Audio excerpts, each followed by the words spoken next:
Bonjour, chers élèves des classes de terminale. Je suis M. Acré Guy Roger, professeur d'histoire-géographie.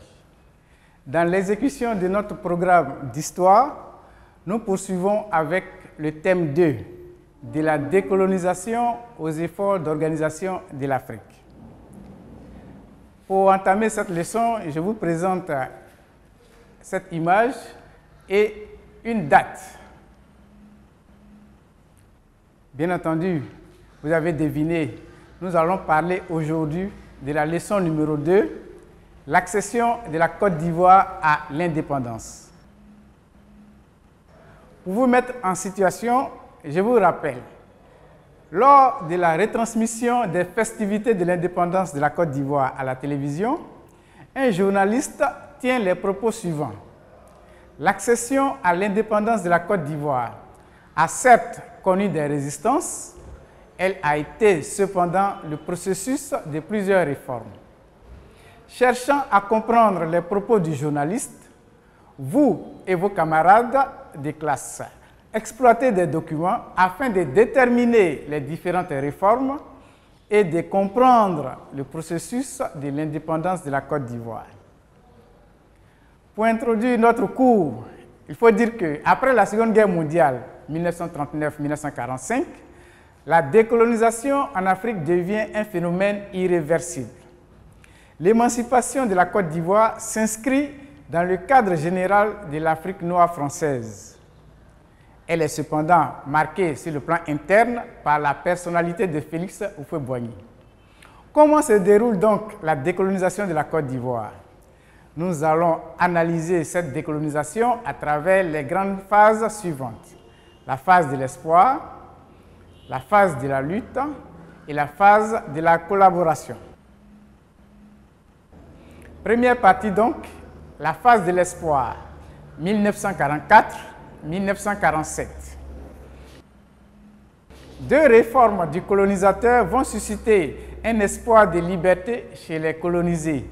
Il s'agit des réformes de la Conférence de Brazzaville et de l'Union française. Voyons d'abord les réformes de la Conférence de Brazzaville. Cette conférence se tient du 30 janvier au 8 février 1944 à Brazzaville, capitale de l'AEF. Elle se déroule dans un contexte très difficile pour la France. Nous sommes en 1944, la Seconde Guerre mondiale tire à sa fin et le monde est de plus en plus favorable à la décolonisation. La France elle-même est affaiblie sur le plan militaire et sur le plan économique. Dans les colonies françaises, notamment en Afrique du Nord, les mouvements nationalistes prennent de l'ampleur en Tunisie et en Algérie. Aussi, le général de Gaulle, en vue de renforcer le pouvoir du Comité français de libération nationale, basé à Alger, et de préserver les colonies françaises, va-t-il convoquer la conférence de Brazzaville? Cette conférence, on l'a dit, qui se réunit du 30 janvier au 8 février 1944, réunit essentiellement les hauts fonctionnaires de l'administration coloniale. Aucune élite africaine de cette époque n'est invitée à cette conférence. Malgré tout, la conférence de Brazzaville va faire des recommandations qui vont impacter l'évolution des colonies. En Côte d'Ivoire, le gouverneur de l'époque, André Latrille, va mettre en application les recommandations de cette conférence. Il facilite les éléments suivants. Création du syndicat agricole africain, SAA, le 8 août 1944. Élection de Félix Houphouët-Boigny comme député à l'Assemblée constituante le 21 octobre 1945. Amélioration des prix d'achat des produits agricoles. Suppression des intermédiaires dans la commercialisation des produits agricoles. Possibilité pour les Africains de recruter une main-d'œuvre.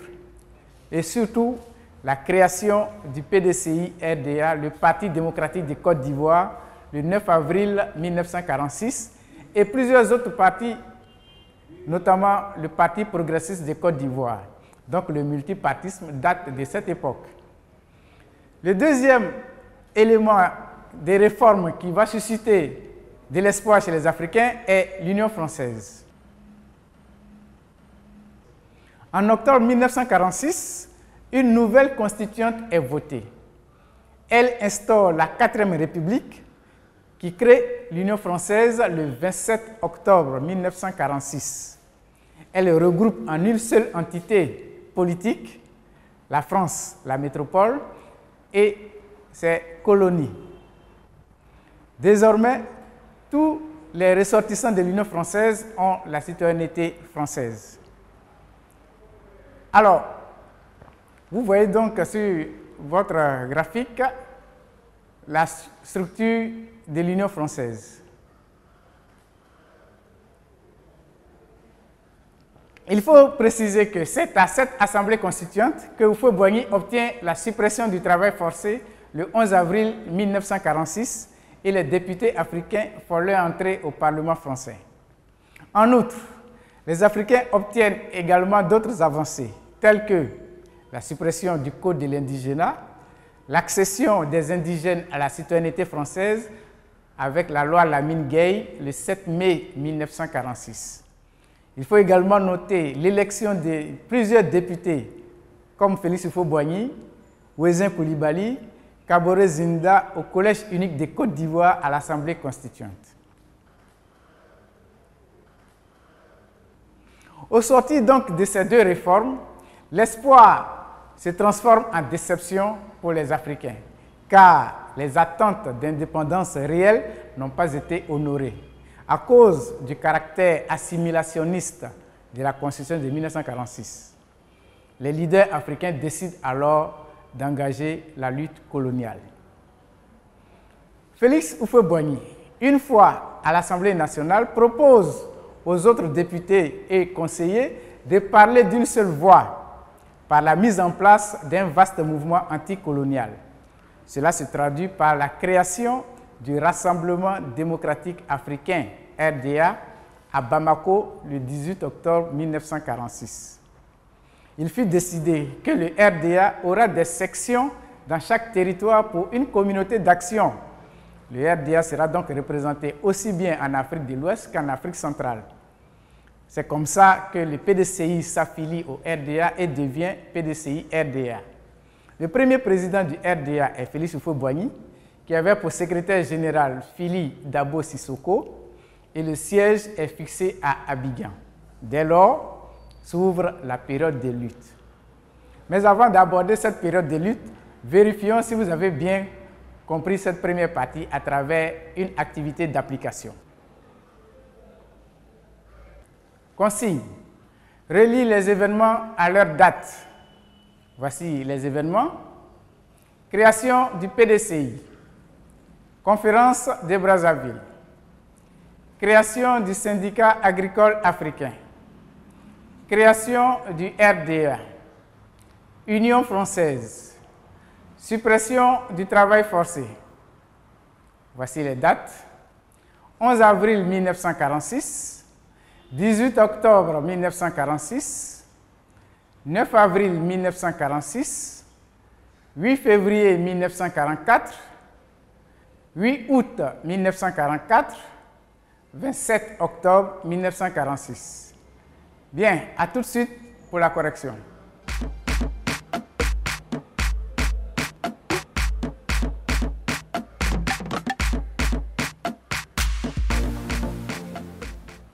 Correction. Création du PDCI, 9 avril 1946. Conférence de Brazzaville, 8 février 1944. Oui, la conférence commence le 30 janvier, mais elle finit le 8 février 1944. Création du syndicat agricole africain, 8 août 1944. Création du RDA, 18 octobre 1946. Union française, 27 octobre 1946. Et suppression du travail forcé, 11 avril 1946. Bravo à tous ceux qui ont trouvé cet exercice et nous allons poursuivre notre cours avec la deuxième partie, la phase de la lutte 1947-1950. Cette phase se caractérise par les stratégies de lutte du PDCI-RDA d'une part et de la réaction du colonisateur d'autre part. Concernant les stratégies de lutte, voyons d'abord la lutte parlementaire. Il s'agit de l'apparentement. Dans la poursuite de la lutte coloniale, le RDA confirme son appartenance au groupe parlementaire communiste. Il s'apparente au Parti communiste français, le PCF, qui répond mieux à ses aspirations en vue de rendre plus vive sa lutte. Cette affiliation au Parti communiste français, à un moment où le communisme est combattu en Europe occidentale, va apparaître comme un danger pour la France. Rappelez-vous le contexte international de la guerre froide. La lutte du PDCI s'organise aussi sur le terrain. La résistance du PDCI, sous le leadership de Félix Houphouët-Boigny, s'organise sous plusieurs formes. Nous avons la création des journaux, la tenue des meetings, les marches de protestation, le boycott du travail chez les colons blancs, le boycott de l'achat des produits dans les magasins appartenant aux colons blancs, le boycott des réunions politiques avec les colons. Face à ces agissements, des difficultés apparaissent dans la colonie. Les colons perdent de plus en plus leurs privilèges. Ils décident donc de passer à l'offensive. Profitant des incidents d'Abangourou, l'administration coloniale remplace André Latrille, jugé trop ouvert aux Noirs. Ce monsieur, qui est un libéral, a fait beaucoup pour la Côte d'Ivoire. Ainsi, la Côte d'Ivoire a baptisé un boulevard à Cocody portant le nom de Latrille. Il est remplacé par Laurent Péchou. Le rôle de ce nouveau gouverneur est de réprimer le militantisme indépendantiste du PDCI-RDA taxé de communiste. Ainsi, pour affaiblir le PDCI, le pouvoir central suscite la création de nouveaux partis comme le Bloc démocratique et burundien d'Étienne Dioma et réussit à opposer les anciens partis au PDCI. C'est dans ces conditions que de nombreux dirigeants sont arrêtés et condamnés à la suite d'incidents à Treichville le 6 février 1949. On note 30 arrestations, y compris 8 membres du comité directeur du PDCI, dont Ekra Mathieu, Jean-Baptiste Moquet et Bernard Dadier. Ils sont emprisonnés à Grand Bassam et ces arrestations sont suivies de la marche des femmes sur la prison de Bassam pour réclamer leur libération. D'autres incidents ont également eu lieu sur l'ensemble du territoire au cours de cette période, notamment à Boisflé, à Séguéla et à Dimbokro en janvier 1950. Au total, le bilan de la lutte est lourd. 52 morts et environ 3000 blessés. Le PDCI est interdit de réunion dans la colonie. Le parti est désormais dans la clandestinité. Félix Houphouët-Boigny va donc changer de stratégie de lutte et collaborer avec l'administration coloniale. C'est la troisième partie de notre cours, la phase de la collaboration et l'indépendance, 1950-1960. 3 actes majeurs marquent cette période de collaboration. Le premier est le désapparentement. Le 12 juin 1950, René Pleven arrive au pouvoir en France. Il nomme François Mitterrand comme ministre de la France d'Outre-mer. Ce dernier réussit à convaincre Félix Houphouët-Boigny de rompre avec le Parti communiste français pour s'allier à l'UDSR, l'Union démocratique et socialiste de la résistance. C'est ce qui sera fait au cours du discours du 7 octobre 1950 au stade Géo-André, actuel stade Houphouët-Boigny. Dès lors, commence une nouvelle ère pour le PDCI. Houphouët-Boigny en profite et lance un appel à l'union des forces politiques au sein d'un parti unique pour bâtir ensemble la Côte d'Ivoire. À la suite de cet appel, certains partis vont se saborder. Ils seront phagocytés par le PDCI pour donner plus tard le parti unique. Les effets du désapparentement ne se font pas attendre. Laurent Péchou est remplacé par Pierre Pellieu en 1952 et la même année, les derniers prisonniers sont libérés. Félix Houphouët-Boigny devient ministre d'État dans le gouvernement Guy Mollet, premier ministre français de l'époque. Le deuxième élément qui marque la période de collaboration est la loi cadre du 23 juin 1956. Rédigée par Gaston Defferre, ministre de l'administration territoriale, en collaboration avec Félix Houphouët-Boigny, la loi cadre associe de plus en plus les Africains à la gestion de leurs propres affaires en prévoyant plusieurs réformes. Il s'agit notamment des élections au suffrage universel et le collège unique, un pouvoir élargi des assemblées locales, la création d'un conseil de gouvernement dont le président serait le gouverneur de la colonie et son vice-président, le président du parti majoritaire. Houphouët-Boigny étant absent, Auguste Denis donc va assurer la vice-présidence de ce conseil de gouvernement. Ainsi, la loi cadre marque un pas important vers le processus d'émancipation, car elle dote les colonies d'une véritable autonomie politique et administrative. Processus que va accélérer le président de Gaulle par le biais d'un nouveau cadre relationnel avec les colonisés, la communauté franco-africaine. Revenu au pouvoir à la suite des événements d'Algérie, de Gaulle élabore une nouvelle constitution qui met en place la communauté franco-africaine en 1958. Elle comprend la France et les anciennes colonies devenues des républiques autonomes. Ce sont des États qui doivent gérer leurs propres affaires, à l'exception des domaines stratégiques tels que la justice, la défense, la monnaie, la politique, etc.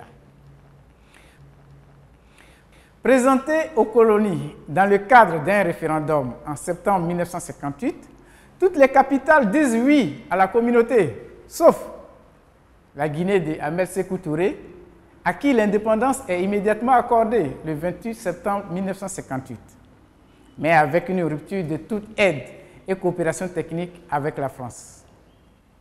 Mais sur la base de l'article 86 de la Constitution de 1958, Houphouët-Boigny demande le transfert des compétences. Et après le vote de l'Assemblée le 3 août, la Côte d'Ivoire acquiert son indépendance le 7 août 1960 avec pour premier président Félix Houphouët-Boigny, entré au pays en 1959 comme Premier ministre. Je proclame solennellement, en ce jour béni du 7 août 1960, l'indépendance de la Côte d'Ivoire. Ce monsieur aura occupé toutes les fonctions essentielles d'un pays. Tenez vous-même. Il fut planteur, leader syndical avec le syndicat agricole africain, fondateur du plus grand parti politique, le PDCI, médecin, chef de file de la lutte anticoloniale avec le RDA. En conclusion, il faut noter que le processus d'indépendance de la Côte d'Ivoire s'est fait en 3 phases. La phase de l'espoir, la phase de la lutte et la phase de la collaboration. Ce processus, bien qu'ayant fait des morts, s'est déroulé dans l'ensemble à travers des réformes successives, de la conférence de Brazzaville à la communauté en passant par l'Union française et la loi cadre. Ce processus s'est déroulé sous la houlette du PDCI RDA et de son leader Félix Houphouët-Boigny. La France, du général de Gaulle, s'est résolue à ces différentes réformes sous la pression aussi bien interne des élites ivoiriennes que sous la pression internationale. Chers élèves, nous sommes à la fin de notre leçon, mais avant de nous séparer et pour aller plus loin, je vous propose une situation d'évaluation.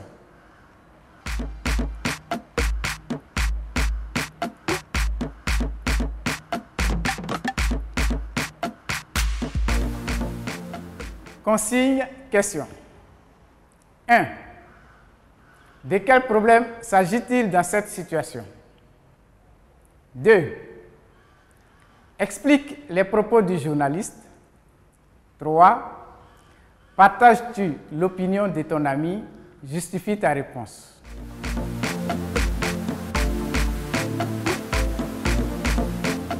Notre cours est terminé, mais avant de nous séparer, sachez qu'avec la situation du Covid-19 que nous vivons, certes, l'école est fermée, mais les cours continuent. Merci et à bientôt.